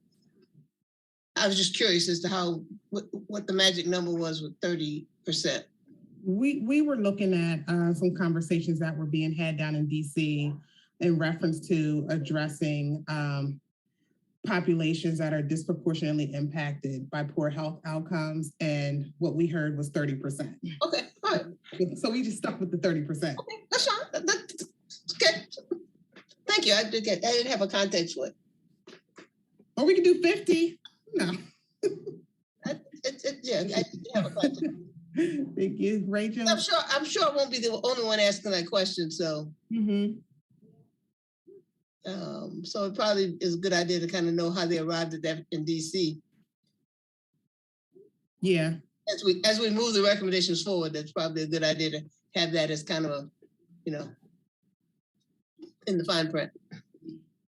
Just a quick note, I just reordered the recommendations. I mean, we're going to vote on them as standalone, but I guess it does make sense to talk about targeting what we already have before we talk about expanding what we have. So I hope that's okay with you, Representative Minor-Brown. Yes, thank you.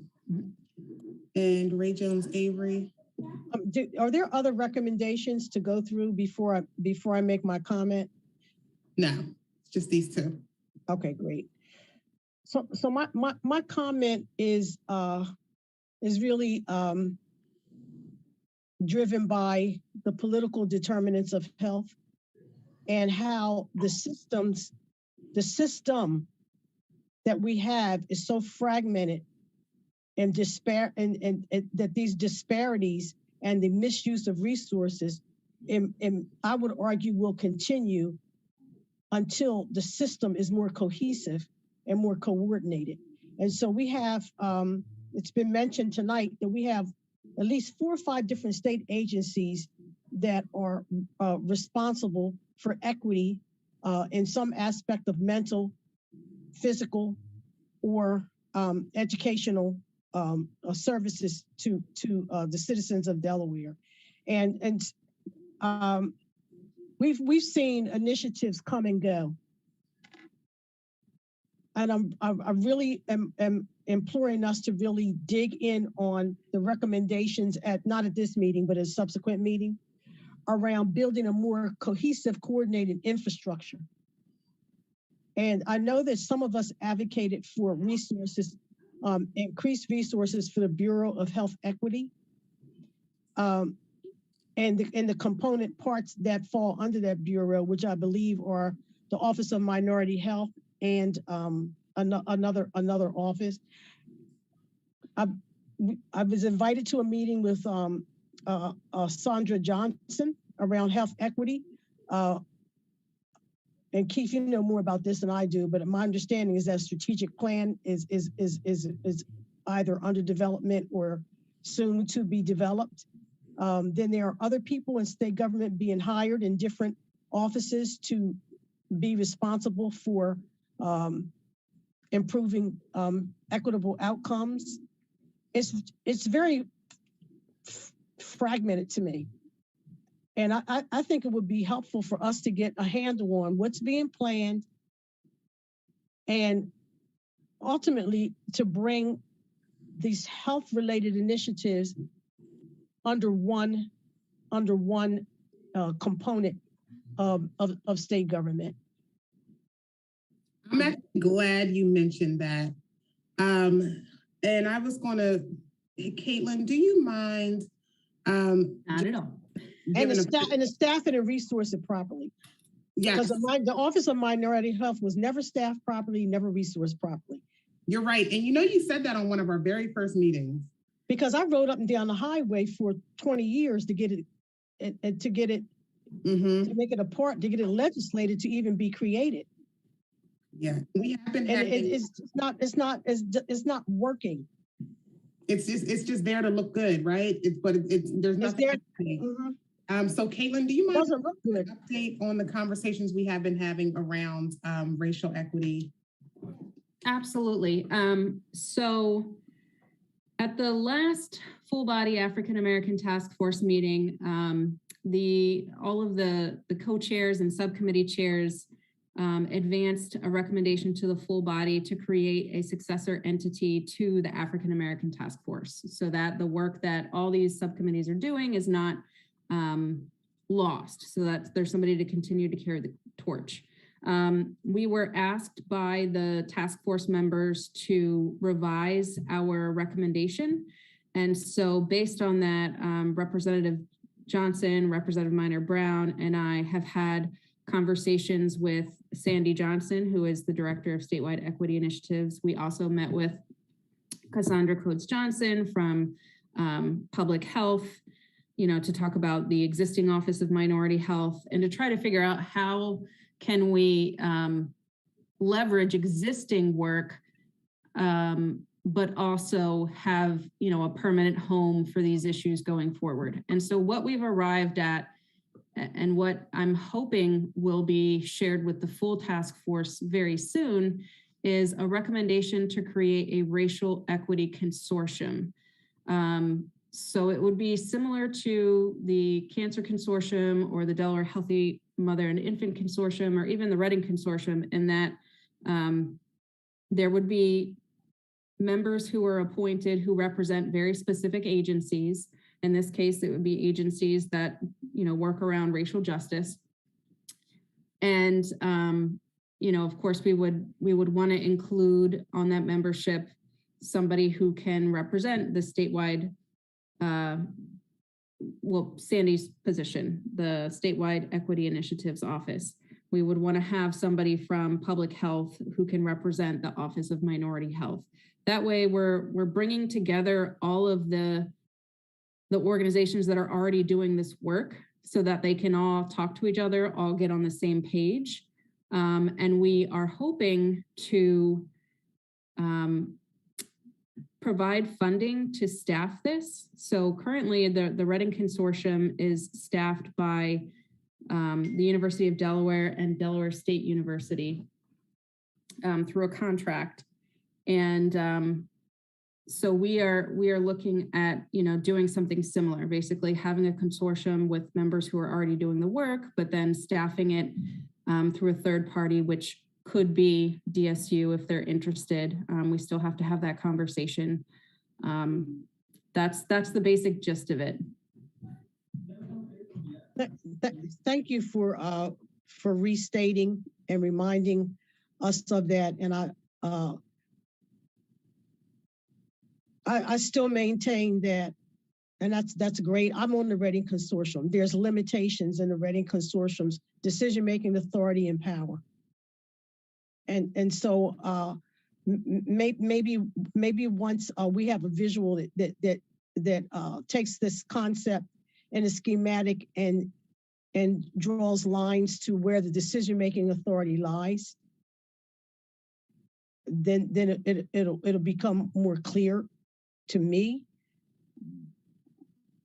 But right now, I'm not seeing where the decision-making authority in a consortium lies.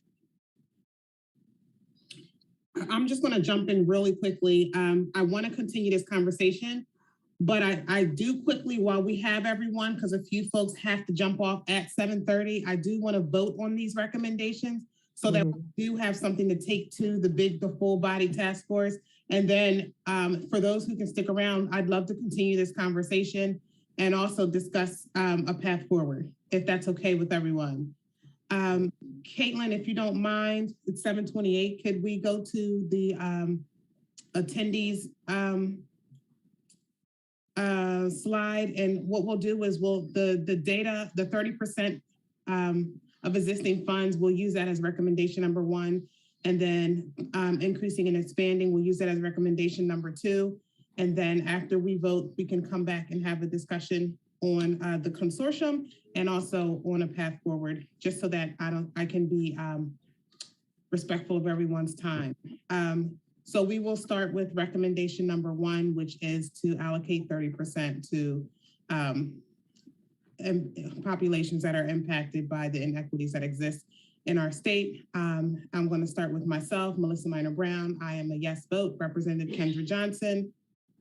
Yes. Ray Jones Avery. Yes. Dr. Carmen Jordan Cox. Yes. Dr. Eleanor Kiesel is not with us. Simone Philpotts is not with us. Dr. Debbie Harrington. Yes. Cassandra Coase Johnson is not with us. Forrest Watson. Yes. Keith Hunt. Yes.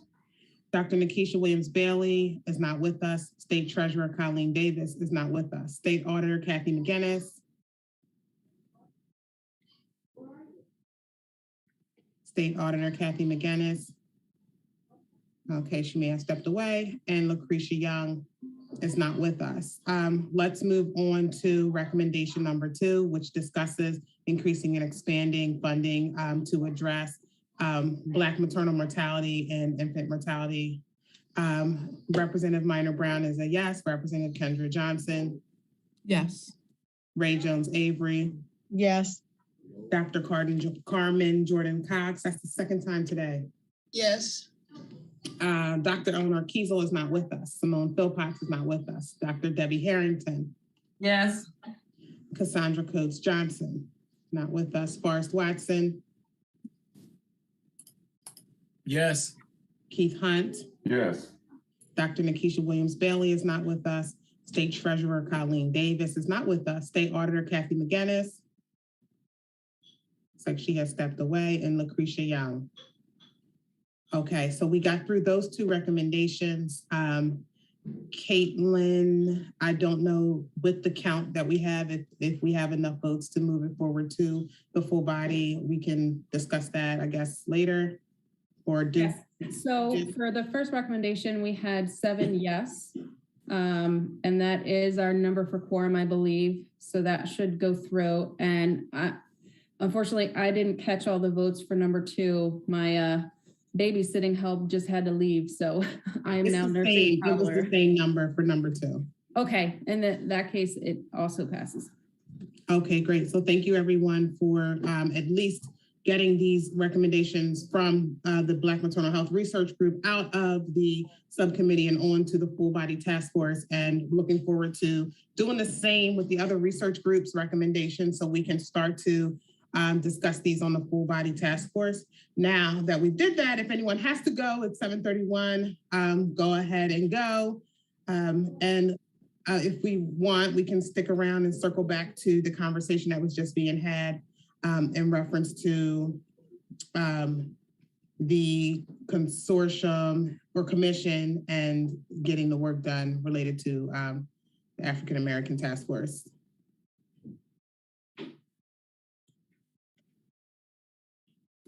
Are we also going to do public comment? We need to do public comment, Caitlin. Thank you so much. You want to take that away? Yeah, sure. So if anybody in the attendee list would like to make a public comment, please use the raise hand feature now.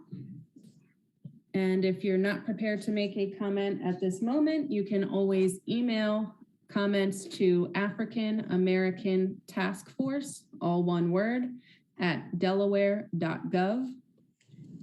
And Madam Chairs, I do not see any hands raised at this time. Okay, thank you, Caitlin. Before we circle back, do we need to discuss our next meeting? I think we probably should. February, okay. So let's see, what's today? Today is Wednesday, right? Are we sticking with Wednesday? Or did we do Wednesday because of the holiday? Good question. Let's wait. Dr. Carmen Jordan Cox, where's your calendar? I know, Dr. Carmen Jordan Cox, you know this is when you take the floor. Exactly, I'm looking right now. So the 3rd Wednesday. Myself first, so okay. So yeah, the 3rd Wednesday in February would be, it looks like the 16th. Yep, that's the 16th. Mm-hmm. And Representative Minor Brown, I think Wednesdays are going to be safe because it's committee day. Yeah, I agree. You know? Okay. All right. So February the 16th. Okay. Yes. You want to? Oh wow, this is interesting. And then if we go to March, it's the same. March the 16th. Okay. Well, it must be meant. Dr. Carmen Jordan Cox, is that right? That is true. Oh my. That happens more often than not. Okay. I just, I generally don't pay attention. It's those leap years that get things all messed up. So. Okay. And then it looks like 1, 2, 3, April the 20th.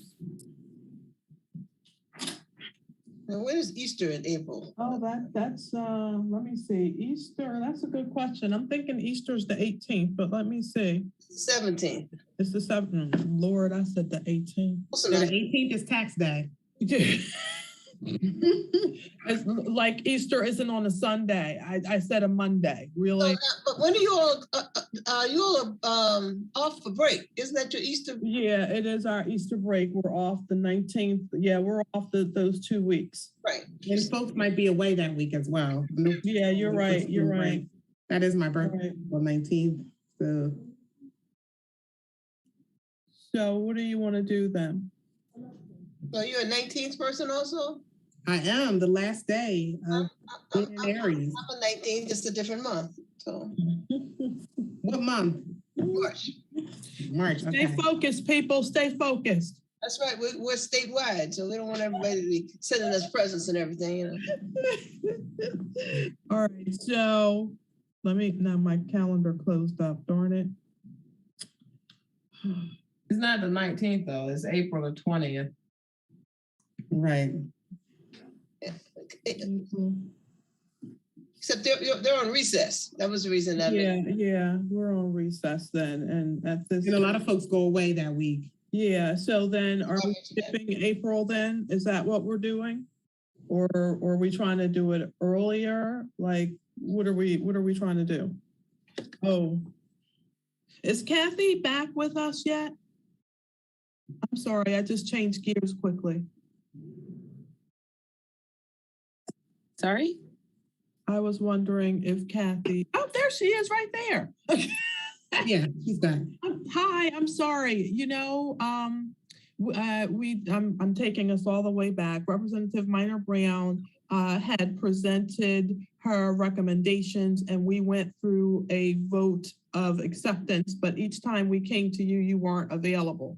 So, and we, looking at our numbers, we realized that we need 8 in order to meet our quorum. And you have me for all of them. Oh, okay. Caitlin, did you hear that? Yes, thank you so much. I appreciate it. All right, thank you. I'm sorry, guys. I feel like I'm just jumping all over the place now. Okay. So,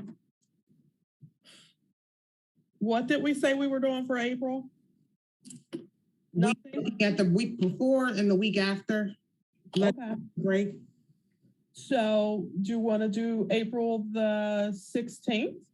I'm sorry. It works for everyone else. 13th. I cannot. Why am I doing this, Dr. Because this is Carmen's job. I know. That's why I'm confused. All right, let's do April 13th. So that works. All right, April 13th. Okay. I didn't know whether or not you were giving us May off. I mean, April off or not. May. All right, let's go to May. All right, and in May, 1, 2, 3, that would be May the 18th. Yep. Okay. Stop. Oh.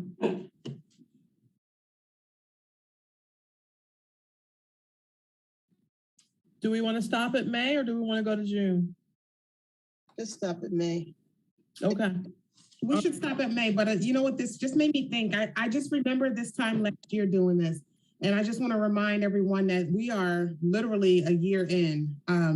This time, because I remember talking about Carmen's birthday last year when we were choosing our dates for the subcommittee meetings. So I just want to say everyone should give themselves a pat on the back because we've been doing this for a whole year. But also with that, I mean, we've made a lot of progress, but I do want to say it's time to buckle down and get these recommendations onto the full body subcommittee so that we can try to work on some of this this legislative session, but also, you know, we will keep it going, which is why we do need something like a consortium so that we can make sure that, because we have a lot of recommendations and we're not going to get them all done this legislative session, but we need to at least, they need to be somewhere, they need to be housed somewhere so that we can continue to work on this work, this very important work.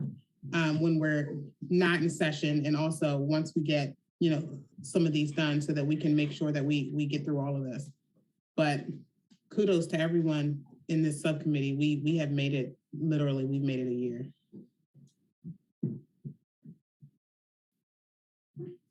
And thank you. Because, I mean, you're not getting paid for this, right? I mean, we do get a reward for this. We do get a reward, but you don't have to be here on your Wednesday night for 2 hours, sometimes longer, having these discussions, these real discussions, but you are here, so thank you.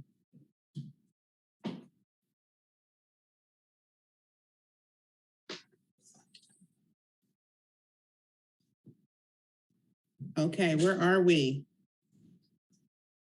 I think we are ready to close this meeting down at 7:40 in the evening.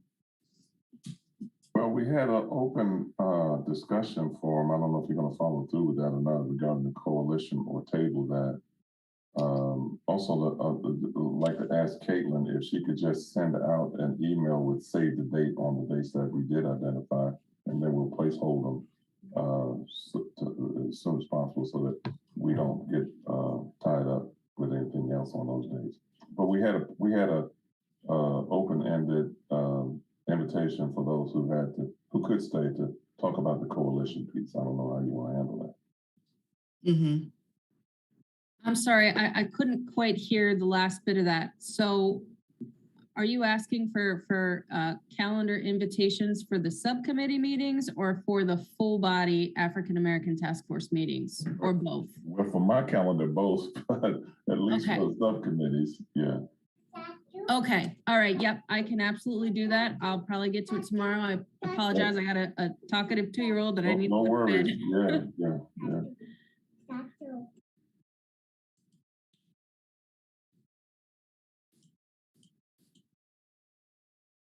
So Representative Minor Brown, will you be continuing a conversation with those individuals who want to have more discussion? And then my question is, as it relates to the live streaming of this discussion, how do we do that? Does that, considering if folks have to leave, then yeah, what does that look like? I don't think we've ever done that before. Well, let me just interject before you answer, and just a point here, and that is Ray Jones Avery talked about the coalition and the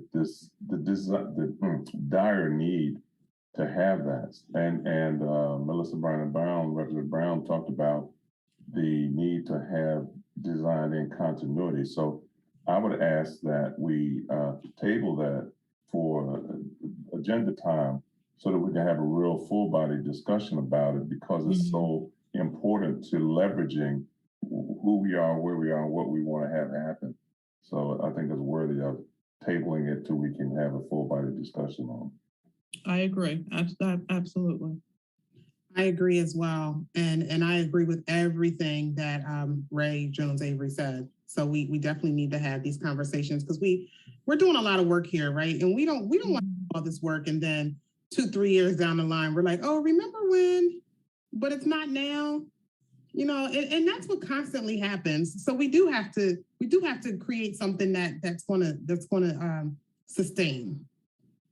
And so yes, so Caitlin, and Chelsea, as we prepare, and Rylene, as we prepare the next agenda, if we could ensure that we are discussing the recommendations from one or two of the research groups, but also having a conversation around that topic as well, that would be great.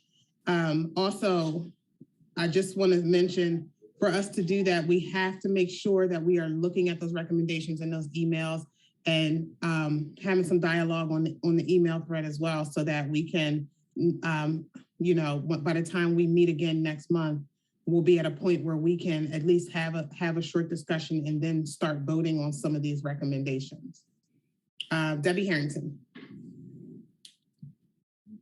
Yes, thank you. I just wondered if there is a place, one place that we can assemble all of the recommendations so that we can go to, you know, we can all go to that place and look at it. I don't know where Caitlin probably has the answer to that, but I think it would be helpful for us to be able to go to one place and look at all of the recommendations, just so that we can keep up. When you say all the recommendations, do you mean just from Health and Welfare Subcommittee, or all of the subcommittees combined? Because Well, there are 5. Yeah, no, I'm actually talking about this, the recommendations from this body right here. Yes, I'm happy to put together a document with all of that. You know, I can email that out to everybody. So that'll include what Forrest and Ray forwarded, the ones that we just voted on, any other ones that are hanging out in the ether that I'm forgetting about right now. Yeah, sure. Yeah. Yeah, but so each of the groups spoke and made recommendations. And so I know there's a list of all of those somewhere. I just think that it'd be helpful for us to have a place to go and so that we just will know what those recommendations are.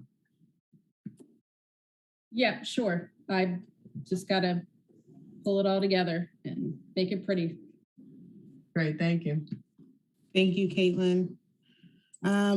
All right, well, I just want to say once again, thank you everyone for taking out the time this evening. We went a little over, but it was a really good discussion. I look forward to the feedback from the recommendations. I look forward to looking at the recommendations, and I look forward to our next meeting. If there are no final questions or comments, can we entertain a motion to adjourn? Motion to adjourn. Second. Thank you. Everyone have a really good night.